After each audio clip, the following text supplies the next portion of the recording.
Hello, कैसे हैं आप लोग। आशा करते हैं आप लोग बहुत अच्छे होंगे। आज एक और इम्पोर्टेंट क्वेश्चन लाई हूँ, हेनरी का नियम, जो क्लास 12 का है या कई बार बोर्ड एग्ज़ाम में पूछा जाता है। ये हमारा चित्र, इस चित्र में इस बाउल में गैस जल भरा हुआ है और एक गैस है O2 मतलब कि ऑक्सीजन। इसमें ताप क्या होता है, कांस्टेंट होता है, निश्चित होता है। इस नियम के अनुसार स्थिर ताप पर किसी गैस की द्रव की विलेयता दाब के समानुपाती होती है, अर्थात विलेयता समानुपाती दाब। इसको हम लिख सकते हैं M अनुक्रमानुपाती P। इसका ये सूत्र होता है M=KHP।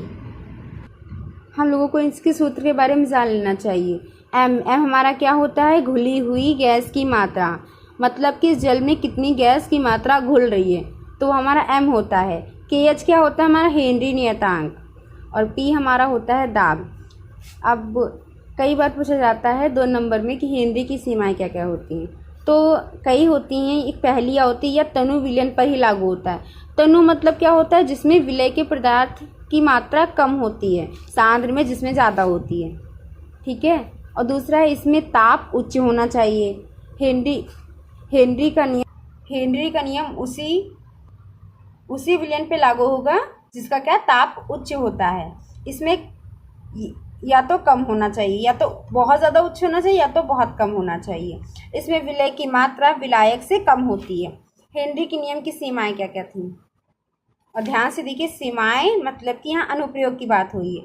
तो शीतल पेय पदार्थ, एग्जाम्पल के लिए जैसे कोल्ड ड्रिंक, माजा, स्प्राइट, अगर हम इसको तेज़ी से हिलाते हैं तो वो गैस बाहर निकलती है, ठीक है। और ये गोताखोर इसका प्रयोग करते हैं, और पर्वतरोही जो पर्वतों पर चढ़ते हैं वो, और फेफड़ों की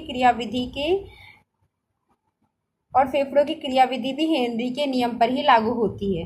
ये रहा हमारा छोटा सा टॉपिक। आशा करती हूँ आप लोगों को एकदम से समझ में आया होगा। Thank you.